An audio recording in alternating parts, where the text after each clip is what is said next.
Welcome to Punjab degree classes. ਇਹ ਇੱਕ ਪੰਜਾਬ ਦਾ ਇੱਕੋ ਇਕੱਲਾ ਜਿਹਾ ਚੈਨਲ ਹੈ ਜਿਹੜਾ ਤੁਹਾਨੂੰ ਵੀਡੀਓ ਤੋਂ ਲੈ ਕੇ ਨੋਟਸ ਸਭ ਕੁਝ ਪ੍ਰੋਵਾਈਡ ਕਰਾਏਗਾ। ਇਸ ਵੀਡੀਓ ਦੇ ਨੋਟਸ ਡਾਊਨਲੋਡ ਕਰਨ ਵਾਸਤੇ ਜਾਂ ਫਿਰ ਲੈਣ ਵਾਸਤੇ ਤੁਸੀਂ ਸਾਡਾ ਅਪੈਕਸ ਅਕੈਡਮੀ ਦਾ ਐਪ ਡਾਊਨਲੋਡ ਕਰੋ ਤੇ ਸਟੋਰ ਸੈਕਸ਼ਨ ਨੂੰ ਵਿਜ਼ਿਟ ਕਰੋ।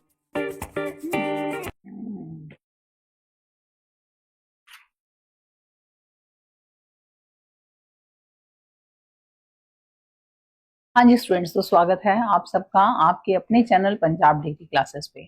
और आज हम बात कर रहे हैं बीए पार्ट 1 के सेमेस्टर 2 की, जिसमें हम बात करेंगे पूरे सिलेबस को किस तरह से हम कवर अप करें और किस तरह से हमारे क्वेश्चंस जो हैं वो हम सोल्व करें ताकि हम कम पढ़ के भी ज्यादा नंबर ले सकें। सो देखो बेटा, जैसे आपका पेपर है टोटल वैसे 100 मार्क्स का है। 30 मार्क्स आपके इंटरनल एग्जाम के हैं और लिखित परीक्षा जो कि रिटन एग्जाम है उसके आपके 70 नंबर हैं। अब आपने ध्यान में रखना है कि सबसे पहले प्रश्न खंड कै है। जो खंड कै है ना, उसमें एक भक्ति काल का है। भक्ति काल की सामान्य परिचय की बात आती है, परिस्थितियां और प्रवृत्तियां। मैं बहुत ट्रिक से आपको ये करना बताऊंगी कि आप किस तरह से भक्ति काल के प्रश्न आए तो आप उसको सोल्व कर सकें। देखिए, कहानी की तरह से समझेंगे भक्ति काल को। और दूसरा, इसमें प्रतिनिधि कवि हैं। खंड क में कबीरदास जी हैं, जायसी हैं, सूरदास जी हैं, तुलसीदास जी हैं, उनके काव्यगत विशेषताएं। और एक क्वेश्चन बनता है हिंदी साहित्य का स्वर्ण युग। देखो, भक्ति काल को स्वर्ण युग बोलते हैं। क्यों बोलते हैं? क्योंकि भक्ति काल एक ऐसा युग रहा है जिसमें हम देखें साहित्य, कला, ज्ञान, विज्ञान के क्षेत्र में बहुत तरक्की हुई। और अगर हम बात करें भक्ति काल का जो अनुपम निधियां हैं या साहित्य की, हिंदी साहित्य की अनुपम निधियां हैं ना, तो वो इसी काल में हमें मिलती हैं। और इसके साथ खंड क में है लिंग, वचन, प्रत्यय, शब्द भंडार, तत्सम, तद्भव, देशज, विदेशी। ये केवल सैद्धांतिक पक्ष हैं, बहुत आसान है ये भी आपको करवा दिए जाएंगे। खंड ख में मैथिली शरणगुप्त की कविता है, सखी भी मुझसे कह कर जाते, नर हो न निराश कर हो मन। तो मैं आपको इनके सार और ये बताऊंगी। सुमित्रानंदन पंत की ताज है, मौन निमंत्रण है, निराला जी की भिक्षु कविता है, जागो फिर एक बार है ना। तो केदारनाथ सिंह के फागुन के गीत हैं, शरद प्रातः हैं। तो इस तरह से हम चर्चा करेंगे। सबसे पहले हम खंड क की बात करते हैं, भक्ति काल की। तो भक्ति काल की देखो बेटा, आपको ये सारे नोट्स प्रोवाइड करवाए जाएंगे अपेक्स अकेडमी पे। मैं पहले ही बता दूं, अब भक्ति काल की परिस्थितियों की बात करें तो मैं आपको बातों ही बातों में समझाती हूँ कि देखो, भक्ति काल एक ऐसा समय रहा जिसकी समय सीमा 1375 से 1700 ईस्वी की मानी जाती है। और ये एक ऐसा समय था जहां पर जिस समय भारत में जो है मुस्लिम हमलावर आ चुके थे, मुस्लिम हिंदू संस्कृतियां मिल रही थी और मुस्लिम संस्कृति का थोड़ा प्रभाव बढ़ रहा था। हिंदू संस्कृति थोड़ी अपने आप को संकट में महसूस कर रही थी और सोच रही थी कि किस तरह से अपनी जो संस्कृति है उसको बचाया जा सके। तो इसके लिए बहुत सारे हम ये माने कि दार्शनिक सामने आए और उन्होंने भक्ति का प्रचार किया। तो सबसे पहले तो प्रश्न उठता है कि भक्ति का मतलब क्या है। तो भक्ति शब्द भज और तिन से मिलकर बना है, जिसका अर्थ है मतलब विभाजन करना, अपनी श्रद्धा का विभाजन करना। तो देखो, अगर हम देखें ना तो इसके पीछे दर्शन है, दार्शनिक मत है। जैसे अद्वैतवाद हो गया, विशिष्टाद्वैतवाद हो गया, शुद्धाद्वैतवाद हो गया, द्वैताद्वैतवाद हो गया। इनको समझना भी जरूरी हो जाता है। बात कहाँ आती है? बात आती है भक्ति की, तो आत्मा और परमात्मा के संबंधों की बात सामने आती है। देखो, भक्ति जो है ना, वो उसके दो प्रकार होते हैं, दो तरीके होते हैं, एक निर्गुण भक्ति, एक सगुण भक्ति। ये दोनों इस समय प्रचलित थी। निर्गुण भक्ति क्या होती है? जिसमें हम ये मानते हैं कि ईश्वर निर्गुण है, निराकार है, सर्व मतलब वो कहते हैं ना, घट घट में ऐसे महके अनुपजो पद परमात्म ले चीन, यानी वो सब में निवास करता है। ठीक है, काहि रे मन खोजन जाई, कहाँ जंगल में है, कहीं मंदिर में नहीं है भगवान, भगवान सबके अंदर है। लेकिन जो सगुण भक्ति है ना, सगुण भक्ति में ये माना जाता है कि भगवान जो होते हैं ना, जब जब कोई धर्म की हानि, जब धर्म की हानि होती है, जब हित होता है, तो भगवान ईश्वर जो होते हैं वो धरती पे अवतरित होते हैं और उस समय वो अवतरित होकर धरती का उद्धार करते हैं, वो लीला धारण करते हैं। तो लीलाधारी भगवान की बात करते हैं इसमें। अब लीलाधारी भगवान जो हैं, ये यहाँ पे कृष्ण और राम दोनों रूपों में इनकी पूजा की गई है। तो जब भक्ति काल समझना है तो हमें इसकी परिस्थितियां समझनी इसलिए जरूरी हो जाती हैं क्योंकि क्योंकि देखो, साहित्य जो होता है ना, वो समाज का दर्पण होता है। जैसा समाज होता है साहित्य उसके हिसाब से ही चलता है, क्योंकि वो तो दिखाता है कि क्या है ना। तो ये समय ऐसा था जब ये मानो कि इस समय खिलजी, तुगलक, सैयद लोदी, है ना, और थोड़ा सा सूरवंश भी इसमें आ जाता है। अकबर तो आ ही गए फिर, है ना। तो बाबर का बेटा हुमायूं, हुमायूं का बेटा अकबर, यहाँ तक ये चलता है। क्योंकि जो रीति काल आएगा ना वो तो औरंगजेब के बाद का काल आता है, औरंगजेब का काम शुरू हो जाता है काल। तो इस समय हिंदू मुस्लिम संस्कृति का समन्वय भी हुआ। तो देखिए, भारत को सोने की चिड़िया कहा जाता था, ये सब आप उसमें लिख लीजिएगा कि राजनीतिक परिस्थितियों में मोहम्मद बिन तुगलक और फिरोज शाह तुगलक जैसे शासकों ने शासन किया था। मैंने आपको बताया कि देखो तुगलक वंश, लोधी वंश, ये सब इसमें आ गए थे, है ना। अकबर ने दीन इलाही धर्म चला दिया था, क्योंकि मैंने इसीलिए आपको बताया। तो यहाँ राजनीतिक आपने राजाओं की बात बता देनी है। सामाजिक परिस्थितियों में आप बता देंगे कि समाज में छुआछूत था, भेदभाव था, शूद्रों स्त्रियों के धार्मिक ग्रंथों के अध्ययन से वंचित किया गया था, समाज में ब्राह्मणवादी वर्चस्व था। ये सब इसमें आप कर लीजिएगा। और कभी कभी कौन से थे। इसी तरह धार्मिक परिस्थितियां आपको बताई हैं कि धार्मिक परिस्थितियों में भक्ति के दो मत आगे थे, निर्गुण सगुण। ये सब आप जो मैंने अभी बताया ये इसमें भी लिख दिया है। आगे बात आती है आर्थिक परिस्थितियों की। तो आर्थिक परिस्थितियों, कृषक समाज था, परंतु भूमि पर नियंत्रण सामंतों के हाथ में था। किसानों को भारी कर देना पड़ता था, नगरों में शिल्प और व्यवहार बढ़ रहा था। बहुत इजी लैंग्वेज में आपके ये नोट्स प्रोवाइड कर दिए गए हैं। और इसके ये पूरे के पूरे 100 पेज के नोट्स हैं। आप सारे के सारे नोट्स ले सकते हैं। आज ही अपेक्स एकेडमी के एप्लीकेशन को डाउनलोड कीजिए। स्टोर सेक्शन में जाके आप ये सारे रिवाइज भी कर सकते हैं। करना क्या है, इस वीडियो के लास्ट में एक कमेंट सेक्शन में देखिएगा, फर्स्ट पिन कमेंट है जहाँ पे आपको रेड हार्ट इमोजी भी दिखाई देगा। वहां पर लिखा हुआ है get PDF of this video. आपने वहां पर लिंक पे क्लिक करना है तो आप सीधा हमारे एप्लीकेशन पे पहुंच जाएंगे। वहां जाके आप ये सारे के सारे नोट्स अवेल भी करवा सकते हैं, पढ़ भी सकते हैं। एक दिन है आपका, बहुत कीमती है, आप अच्छे से तैयारी कर सकते हैं। जुड़े रहिए इस वीडियो के अंत तक, क्योंकि यहाँ मैं आपको सब दिखाऊंगी कि क्या क्या। सबसे पहले तो आप ये देख ही लो कि आप क्या क्या मिलेगा आपको। देखो, ये साहित्यिक परिस्थितियां हो गई, इसके साथ साथ भाषा शैलियां हो गई, भक्ति आंदोलन की विशेषताएं हो गई, भक्ति शब्द की व्युत्पत्ति पे प्रश्न आ सकता है, तो यहाँ पर ये भी बताया गया है। जो मैंने आपको बताया उसी तरह से नारायण भक्ति सूत्र के अनुसार भक्ति क्या है, ये सब परिस्थितियां, पृष्ठभूमि बताई गई है और भक्ति की विशेषताएं हैं, निर्गुण भक्ति, सगुण भक्ति। इसके साथ साथ आप और देखिएगा, इसमें धारा के स्वरूप और बताया गया है। और इसके साथ साथ आप देखिए, इसमें आप देखते जाइए, हर एक कवि के बारे में बताया है। कबीर दास जी हैं, रविदास जी हैं, इसके साथ नामदेव, सेन, पिप्पा, गुरु नानक देव जी, ये संत कवि थे सारे। इनके योगदान के बारे में बताया गया है। निर्गुण सगुण में अंतर आपको आ सकता है, वो भी इस नोट्स में करवा दिया गया है। इसके साथ साथ निर्गुण काव्यधारा के प्रमुख, और भाषा इतनी इजी है कि आप आराम से समझ सकते हैं। अब कवियों की बात करें तो संत कबीर हैं, कबीरदास जी की ये वाणी है।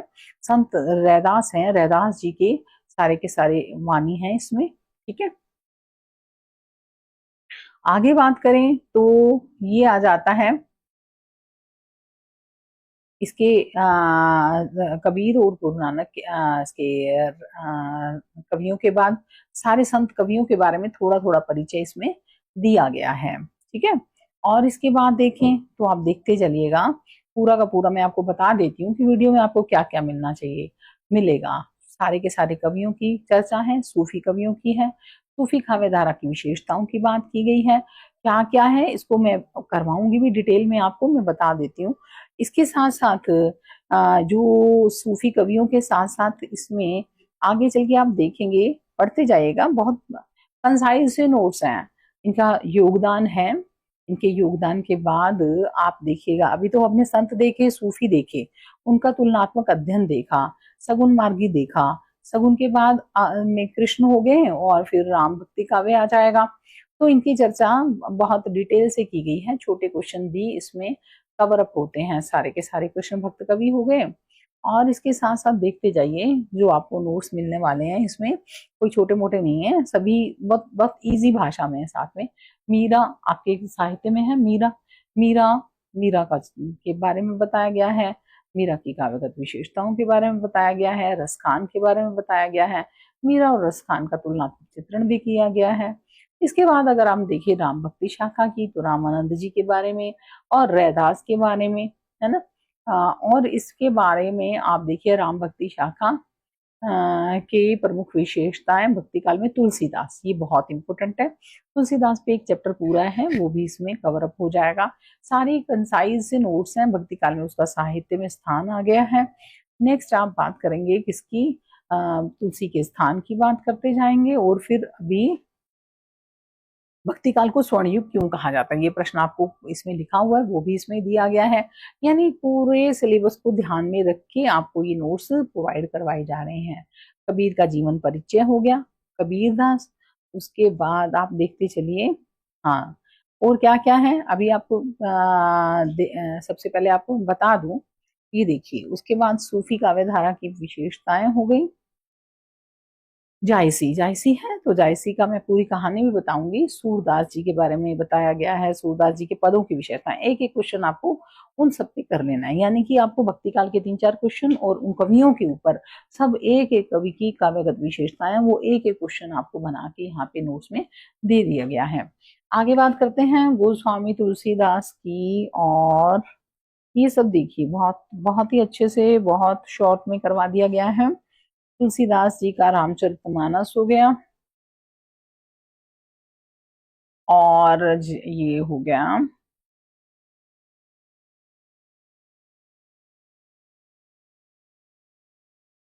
हाँ ये आ गया आपका मैथिली षणगुप्त।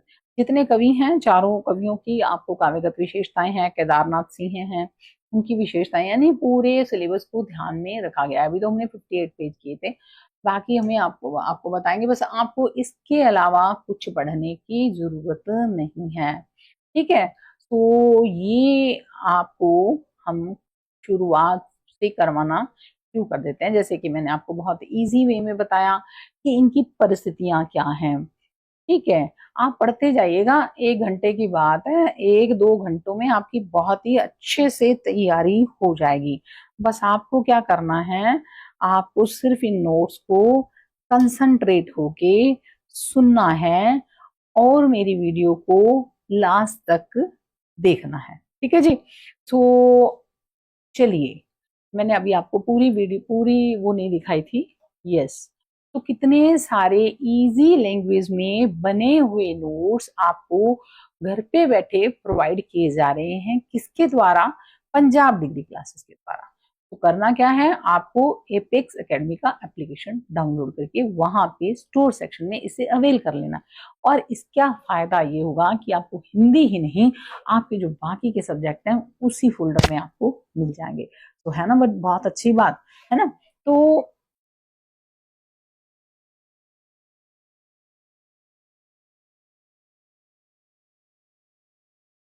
भक्ति की व्युत्पत्ति की बात कर रहे थे, तो भक्ति शब्द संस्कृत धातु के भज से बना है, जिसका अर्थ है सेवा करना, प्रेम करना, भाग लेना या समर्पण करना।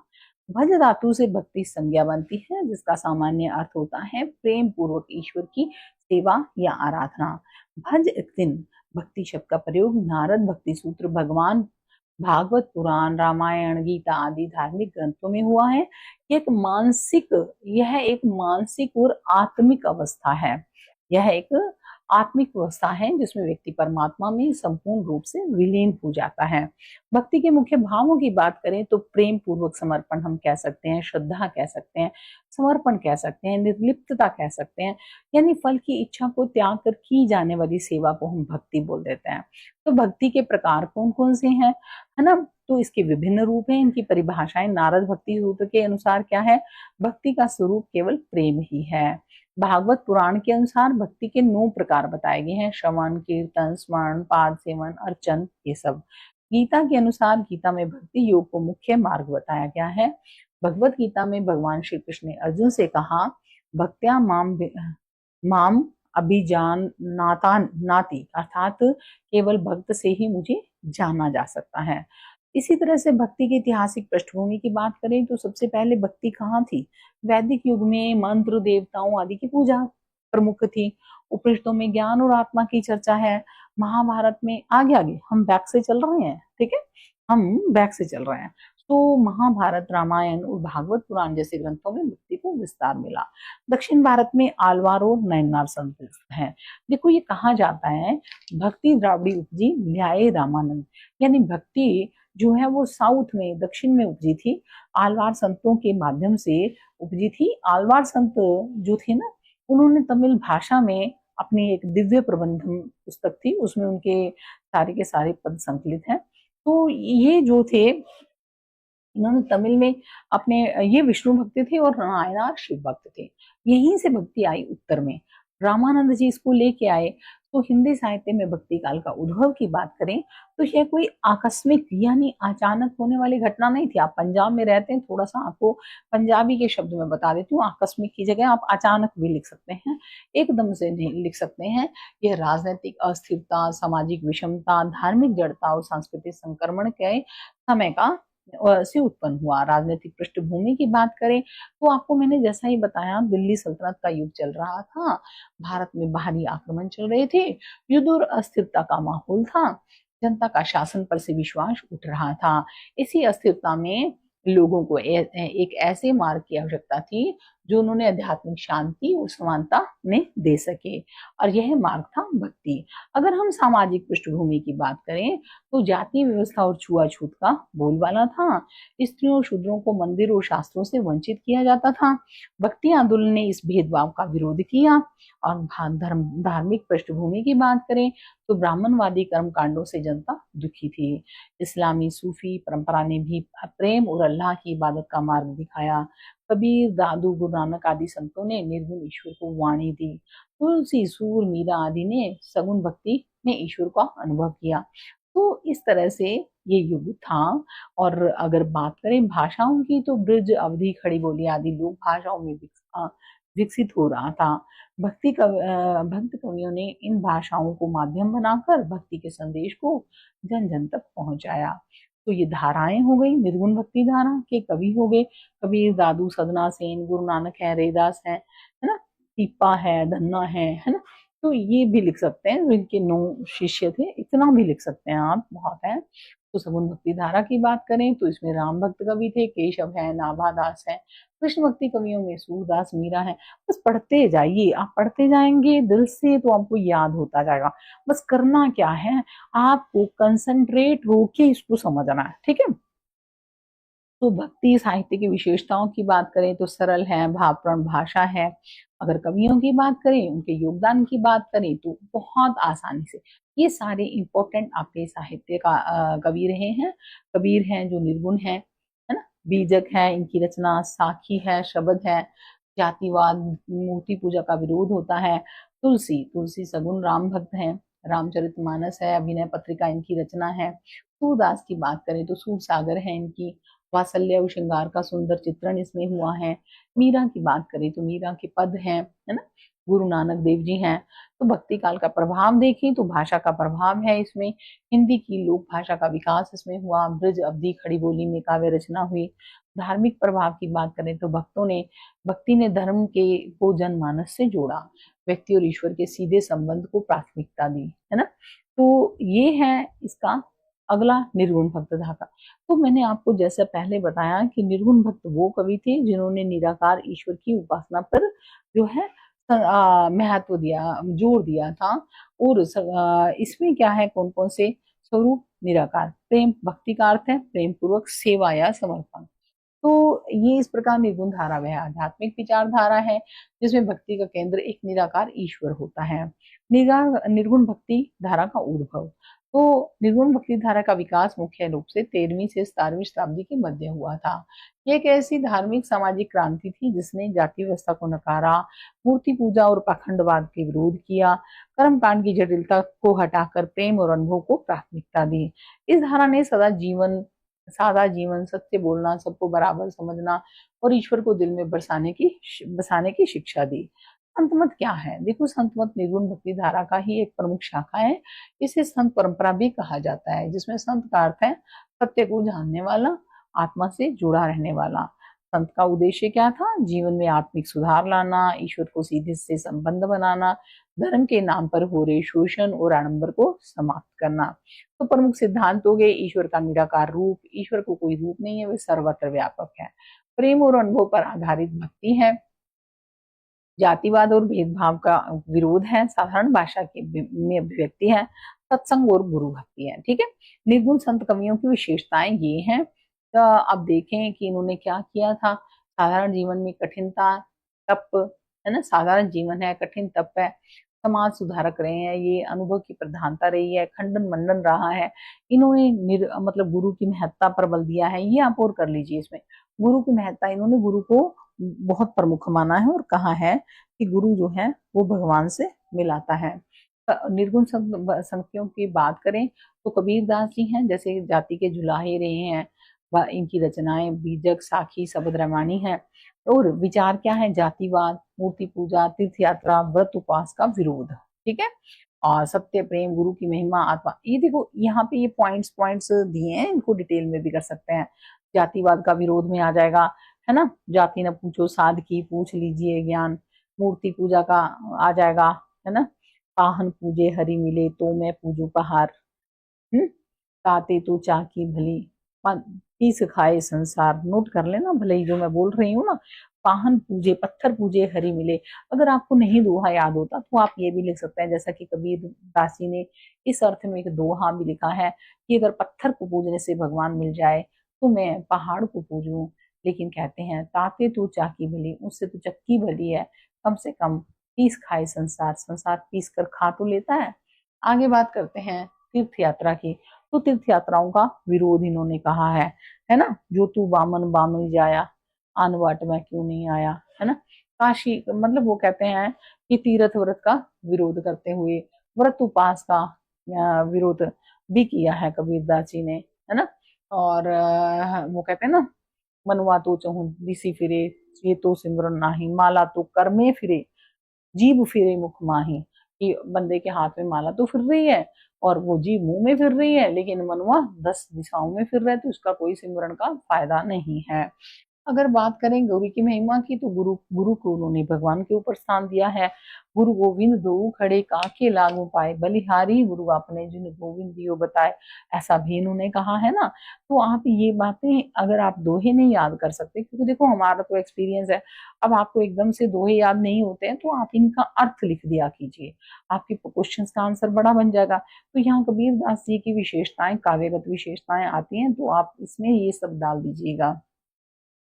ठीक है, और आत्मा और परमात्मा की एकता की बात करते हैं, है ना।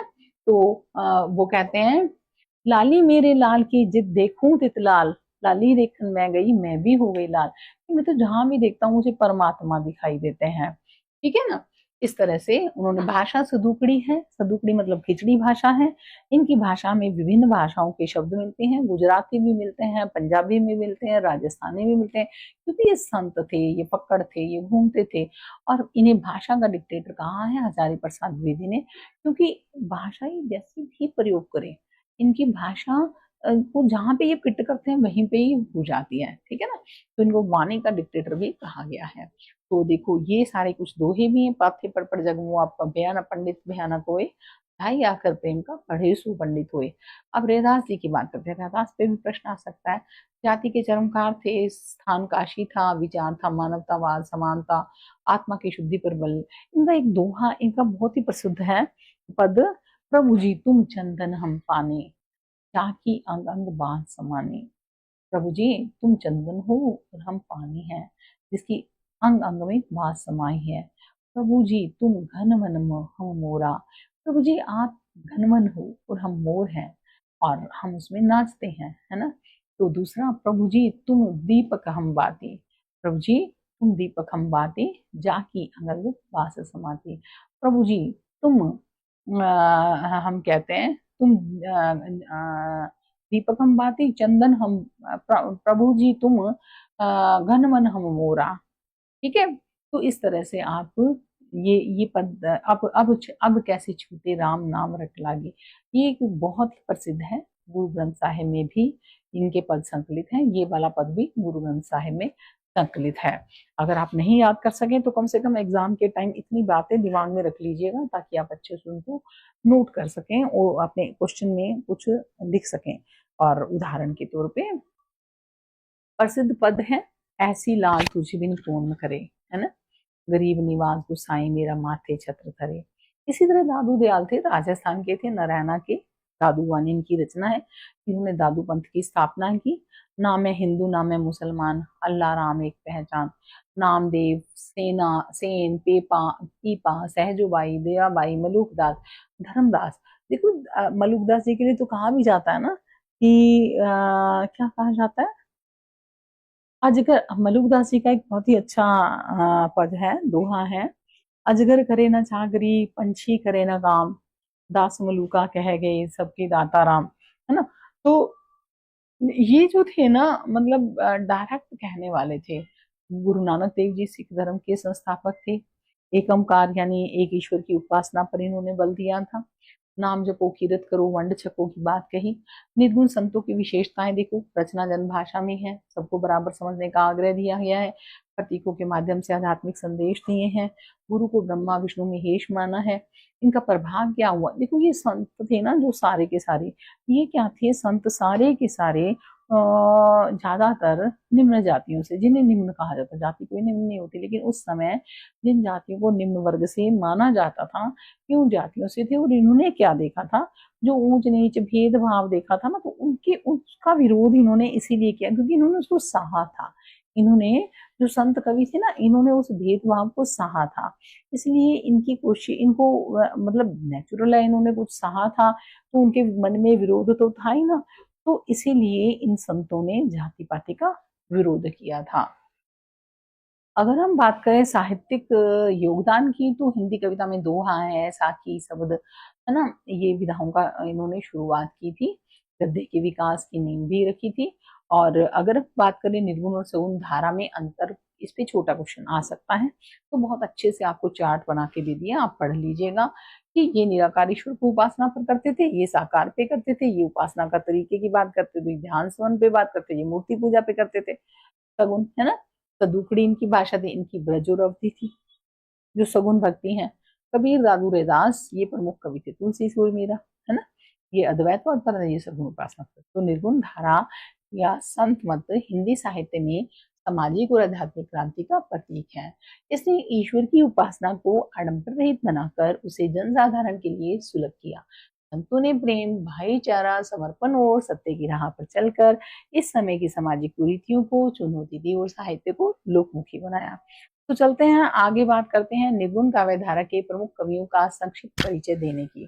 तो अगर कवियों की बात करें तो निर्गुण धारा को पहले आप बताएंगे कि ज्ञानाश्री शाखा थी जिसमें कबीर, दादू रैदास थे। रामानंद संप्रदाय, इसमें कबीर, दादू रैदास आदि थे। अब बात करते हैं प्रमुख कवियों की। तो कबीर की बात मैंने आपको बताई, काव्यगत विशेषताएं बताई, पहले भी हम कर चुके हैं। आप इसको जीवन की क्षण भंगुरता की बात करते हैं। वो कहते हैं, पानी खीरा बुलबुला असमानुस की जात, लागत ही छिप जाएगा ज्यों तारा प्रभात। तो कबीर दास जी कहते हैं कि जीवन है ना, ये क्या है, पानी के बुलबुले के समान है, ठीक है, जो जैसे पानी का बुलबुला टूट जाता है ना, इसी तरह से। अगली बात करते हैं मतलब संत रैदास की बात, जितनी मतलब बहुत शॉर्ट में दिया गया है, फटाफट से आप पढ़ लीजिएगा। ये मैंने आपको करवाया भी है, दादू दयाल के बारे में हम कर चुके हैं, थोड़ा और भी है, तो इसको डिटेल में कर लीजिएगा। थोड़ा थोड़ा तो हम पढ़ ही चुके हैं क्योंकि समय कम है, और आपको मैं यही बता सकती हूँ कि मैंने ये इसलिए दिया है कि आप पढ़ लीजिए फटाफट से, है ना। मैं पढ़ाऊंगी तो तुम्हें टाइम लगेगा ना सुनने में। अब थोड़ा सा सूफी की बात करवा देते हैं, फिर हम आगे उसको थोड़ा आपको चर्चा करके। सूफी काव्य वो धारा है जो इस्लाम के रहस्यवादी पंथ सूफीवाद से प्रभावित है, जिसका उद्देश्य है ईश्वर से एकत्व की प्राप्ति। इश्क ए हकीकी, जिसमें ईश्वर को प्रेमी और आत्मा को प्रेमी के रूप में रखा गया है। सूफी काव्य का उद्देश्य आत्मा और परमात्मा के मिलन की कल्पना की गई है। प्रेम को आध्यात्मिक साधना का सर्वोच्च रूप माना गया है। मानवता और भक्ति को श्रेष्ठतम धर्म माना गया है। सूफी सिद्धांतों के परिचय की बात करें तो तसव्वुफ, यह सूफी चिंतन की आधारशिला है। इसका उद्देश्य क्या है, आत्मा की शुद्धि। तो तसव्वुफ का मतलब क्या है, आत्मा की शुद्धि। और वो कहते हैं कि आत्मा देखो आत्मा और परमात्मा के मिलन में क्या बाधा है? माया। अगर वो माया दूर हो जाती है तो आत्मा शुद्ध हो जाती है, वो परमात्मा से मिलने योग्य बन जाती है। इसके हकीकी की बात, सच्चे ईश्वर से प्रेम की बात करते हैं। ये प्रेम सांसारिक प्रेम से श्रेष्ठ होता है। देखो, एक होता है इश्क मजाजी और एक होता है इश्क हकीकी। इश्क मजाजी का मतलब ये है कि जैसे कि हम मोह माया में फंस के किसी से प्रेम करते हैं, लेकिन इश्क हकीकी का मतलब है किसी से प्रेम उसको ईश्वर मान के करते हैं। तो ये बहुत फर्क हो जाता है ना दोनों में। जैसे हम ये माने कि हम एक व्यक्ति से सांसारिक प्रेम करते हैं और एक आत्मा आत्मा के परम सत्य को मान के करते हैं, है ना। फना की स्थिति जो होती है, फना मूवी देखी हुई है, अहंकार को मिटा देना। ईश्वर के प्रेम में आत्मा इतनी लीन हो जाती है कि उसमें व्यक्तिगत अस्तित्व ये माने कि समाप्त हो जाता है। फना के बाद जो शेष रहता है वो बका है, ईश्वर में स्थायित्व। इसका अर्थ है ईश्वर में पूर्ण एकत्व। तो फना, बका, ये टेक्निकल वर्ड्स हैं तो मैंने आपको समझा दिए बहुत इजी वे में। ठीक है, आप उसको कर लीजिएगा। ध्यान और चिंतन की क्रियाएं जिसमें साधक को भगवान की अनुभूति होती है उसको कहा जाता है मुशाहिदा। ये कुछ टेक्निकल वर्ड्स हैं। इसके बाद बात करते हैं सूफी काव्य के लक्षण। तो देखो, कल की बात में मैंने एक दिन शायद आपको पहले भी बताया था और आज भी बता रही हूँ कि देखो, सबसे पहले आपको संतों और सूफियों में अंतर समझना होगा। जो संत कवि थे ना, वो इस बात में विश्वास करते थे कि मतलब आत्मा और परमात्मा एक है। और यही बात मैं मानूं तो सूफी भी करते थे कि, लेकिन होता क्या है कि इन दोनों के बीच में एक माया है जो दोनों को अलग करती है आत्मा से, आत्मा को परमात्मा से।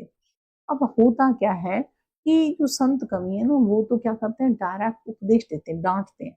इस दो बच्चे लड़ रहे हैं, है ना, उस टाइम क्या था, धार्मिक झगड़े चल रहे थे। तो संतों ने क्या किया, खंडन मंडन का मार्ग अपनाया, डांट वाला मार्ग अपनाया, एक टीचर की तरह समझाया कि भाई लड़ो मत। को हिंदू को तुर्क पठावे, बेमौलाना भी भांडे, जे बेगर बेगर नाम धरे, सब एक मुठिया के भांडे। लेकिन लेकिन जो सूफी थे ना, उन्होंने ऐसा नहीं किया। सूफियों ने कुछ प्रेम कहानियां लिखी। उन प्रेम कहानियों में उन्होंने प्रतीक ढूंढे, आत्मा परमात्मा, है ना। तो इसमें क्या होता था, आमतौर पे नायिका को परमात्मा का रूप और नायक को आत्मा का रूप दिखाया। होता क्या है कि आत्मा को परमात्मा के बारे में कोई व्यक्ति, कोई जानवर, कोई पक्षी वो बताता है। ठीक है, तो क्या होता है, परमात्मा आत्मा जो है वो तपस्या करके परमात्मा से मिलने जाती है। लेकिन होते वो कैरेक्टर ही है, यानी प्रतीक माध्यम। यानी अगर कोई लड़ रहा है तो उसको एक स्टोरी सुना दो, उस स्टोरी में ही समझ जाएगा ना। तो ऐसी प्रेम कहानियां इन्होंने लिखी थी सूफियों ने, जिसमें कुतवत की मदावती है, मंजन की मधुमालती है, ईश्वरदास की सत्यवती कथा है, और इसी के साथ उस्मान की चित्रावली है। जान कवि ने बहुत सारे प्रेम काव्य लिखे हैं। तो कहने का तात्पर्य यह है कि रास्ते दोनों ही हैं, भगवान की तरफ जाते हैं, जोड़ते सिर्फ दोनों ही भगवान से हैं, लेकिन थोड़ा सा रास्ता अलग है। एक सीढ़ियों वाला हो गया, है ना, एक ये माने कि आप रैंप की तरह हो गया, ऐसा मान लें। लेकिन मेहनत तो तपस्या तो दोनों में ही करनी पड़ेगी, है ना। तो बात करते हैं आगे। तो इनमें ये देखो, ये सूफियों का विवरण है। इन्होंने आत्मा परमात्मा के प्रेम की बात बताई है। इन्होंने प्रतीक किए हैं, जैसे शराब, साकी आदि प्रतीक। भाषा की बात करें तो इनकी अवधि है, ब्रिज है। धार्मिक समन्वय की बात करें तो हिंदू मुस्लिम सांप्रदायिकता के पार है।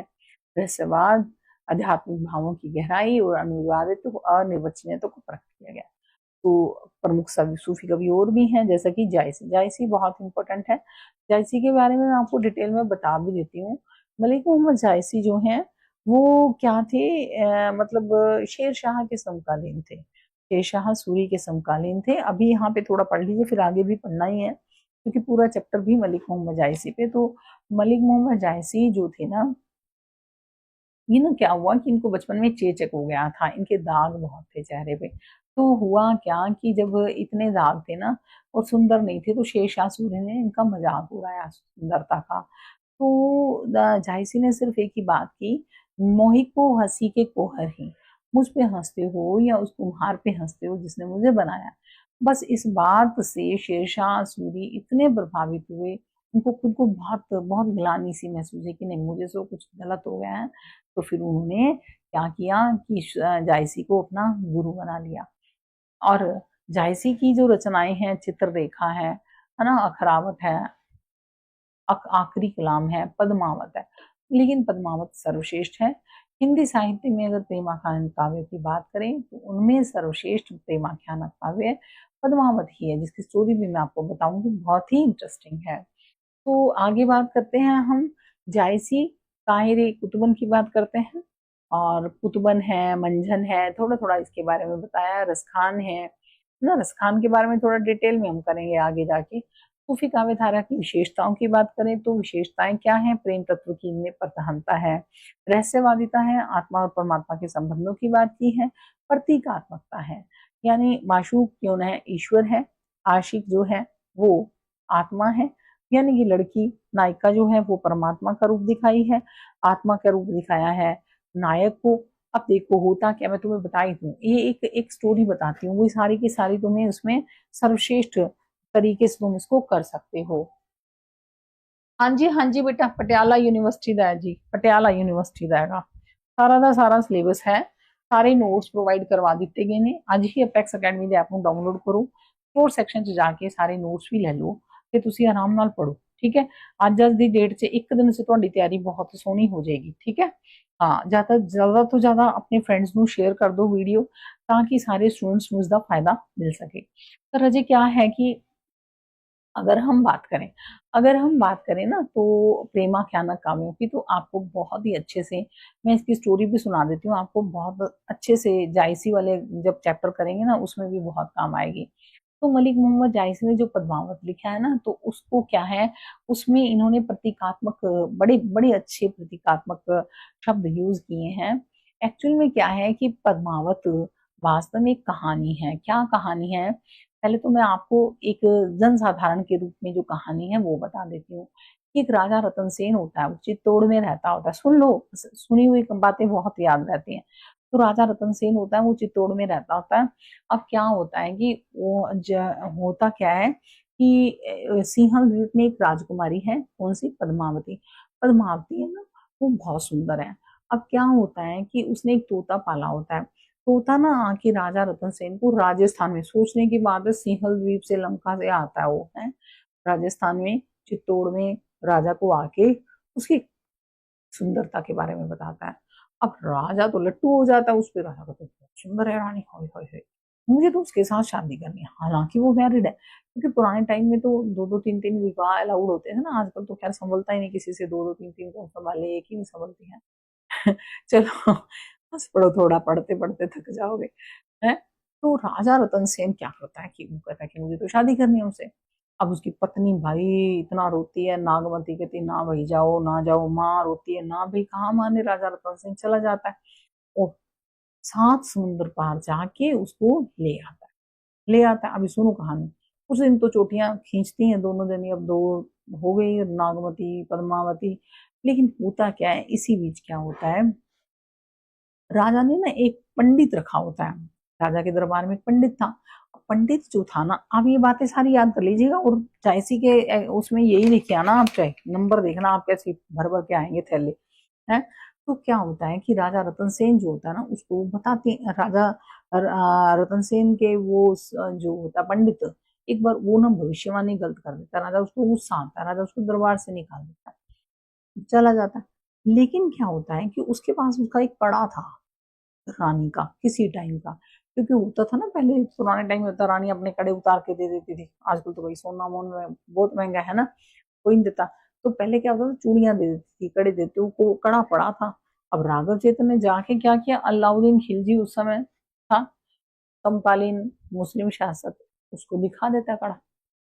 अलाउद्दीन खिलजी कहता है और ये जिस रानी का कड़ा इतना सुंदर है वो कितनी सुंदर हुई, तो वो कहता है उस पर हमला कर देता है। उस समय गोरा बादल नाम के वो होते हैं, सैनिक भी होते हैं। राजा भी बहुत महानता से लड़ता है, लेकिन रानी अंत में, राजा जो है वो युद्ध में शहीद हो जाता है, रानियां सती हो जाती हैं। ऐसी कहानी है। अब आप कहेंगे मैडम इसमें भगवान की भक्ति कहाँ से आ गई, ये तो सिंपल सी बात है। नहीं, ये सारे के सारे इसमें प्रतीकात्मक करता है। कैसे? इसमें ना कहा गया है, तन चित उर मन राजा की ना। आपको पूरा पद याद नहीं होगा क्योंकि मुझे तो याद है, आपको मैं बता रही हूँ कि तन रूपी चित्तौड़ में मन रूपी राजा रहता है, ठीक है। गुरु सुआ जही पंथ दिखावा, जो तोता जो है उसको रास्ता दिखाता है। और वो कहते हैं तन चितुरमन राजा की ना ही सिंहल, हृदय रूपी सिंहल में पद्मिनी रहती है। और तोता क्या है, गुरु का प्रतीक है। जैसे गुरु होता है ना, आत्मा को बताता है कि परमात्मा बहुत सुंदर है, तो फिर आत्मा तड़पती है कि मुझे परमात्मा से मिलना है, मुलना है ना। तो ऐसा कुछ उसमें दिखाया है। अब वो चला माया अलादीन शैतानु, तो अलाउद्दीन रूपी माया जो होती है फिर से उन दोनों को अलग कर देती है। नागमती है दुनिया धंधा, बाचा वही नहीं जो बंदा। तो नागवती जब रोकती है, होता है ना, जब भी आप भक्ति में लगते हैं ना तो आपको दुनिया धंधे रोकते हैं, सबसे पहले तो आपके परिवार वाले रोकते हैं ना। तो यहाँ पर बात आती है प्रतीकात्मक अर्थों की। तो भाई एक प्रतीकात्मक कथा है, अन्योक्ति समासोक्ति अलंकार इसमें दोनों है। ये मैंने आपको अभी से इसलिए करवा दिया कि अगला चैप्टर भी तो आपका इसमें कवर हो गया, क्योंकि हमें टाइम बचाना है, ठीक है ना बेटा। तो सूफी कवि में सभी धर्मों को मानवता के साथ जोड़ा है, ना हिंदू ना मुसलमान, प्रेम ही सच्चा भगवान। भाषा शैली की बात करें तो अवधी भाषा है इनकी, पढ़े लिखों वाली भाषा है। उधर तो हमने की थी सदुपड़ी भाषा, लेकिन ये जो है वो हम ये माने साहित्यिक भाषा है। संगीतात्मकता इसमें है, गायन परंपरा है ना। तो ये आप पढ़ लेना, आसान सा जो जो चीज बातें मैं तुम्हें बता रही हूँ। आत्मलीनता और साधना की बात है, गुरु की महिमा की बात है, सैयद अशरफ पीर प्यारा कहा गया है, कुछ कवि भी बता दिए गए हैं। चलिए, जायसी का स्थान, तो जायसी का स्थान तो टॉप पे है। अब क्यों है टॉप पे ये मैंने आपको बता दिया है। प्रेम और रहस्यवाद का समन्वय, इस कहानी को बीच बीच में लगाते जाना बस, सारी बात इसमें भी मैंने बताई हुई है। ये देखो सारे के सारे प्रतीक भी बताए हुए हैं, ये काव्यगत विशेषताएं, ये देखो पद्मावती आत्मा की प्रतीक है, रतन सेन साधक का प्रतीक है, अलाउद्दीन माया का प्रतीक, ये तो बताया ना मैंने आपको। चलिए आगे बढ़ते हैं, पढ़ लीजिएगा बस फटाफट से, नोट्स आपको प्रोवाइड करवा दिए गए, आप खुद पढ़ने हैं आपने। मुझे तो सिर्फ आपको दिखाना था कि ये आपको जो है प्रोवाइड करवाया जा रहा है। आगे बात करते हैं हम सगुण भक्ति काव्य, कृष्ण भक्ति काव्य की। तो इसका उद्भव 12वीं सदी से माना जाता है, और उत्कर्ष यानी ऊपर उठते हैं 15वीं से 17वीं शब्द में। मुख्य विशेषताएं बात करते हैं तो सगुण भक्ति है, लीला चित्रण है, नायिका भेद है, ईश्वर संबंध है, भाषा शैली है, नारी मन की अभिव्यक्ति है। प्रमुख कवियों के योगदान के आधार पर विशेषताओं की बात करें तो मीराबाई, रस खान, विद्यापति, समकालीन समाज पर प्रभाव। कृष्ण काव्य भक्ति का में रसों की भूमिका श्रृंगार है, वात्सल्य रस है, भक्ति रस है। भाषा शैली की विशेषताएं हो गई हैं। तो अष्टछाप कवि कौन कौन से हैं? अष्टछाप शब्दों में 8 कवि थे। इसमें क्या था, 4 विठलनाथ के थे, 4 उनके थे वल्लभाचार्य जी के, ठीक है। इसको हम नेक्स्ट क्लास में करते हैं, और इसके बाद हम नेक्स्ट क्लास में इसको, यानी कि अभी तक आपका निर्गुण भक्ति काव्य हुआ, संत और सूफी कवि हो गए। अब हम नेक्स्ट क्लास में करेंगे कृष्ण भक्ति काव्य। तो थैंक यू स्टूडेंट्स। फिर से कहना चाहूंगी कि अगर आपने पंजाब डिग्री क्लासेस को अभी तक चैनल को सब्सक्राइब नहीं किया तो जरूर कर दें, बेल आइकन जरूर प्रेस कर लें ताकि आने वाली वीडियो की सूचना मिलती रहे। और इसके साथ अपेक्स एकेडमी के एप्लीकेशन को डाउनलोड जरूर करें, और स्टोर सेक्शन में जाके ये सारी की सारी आप यहाँ पर नोट्स ले सकते हैं। तो थैंक यू स्टूडेंट्स। अभी नेक्स्ट क्लास में हम करेंगे कृष्ण भक्ति काव्य। पानी वगैरह पी लीजिए, क्लास लंबी चलने वाली है और एग्जाम की तैयारी हमें आपको बहुत अच्छे से करवानी है, ठीक है।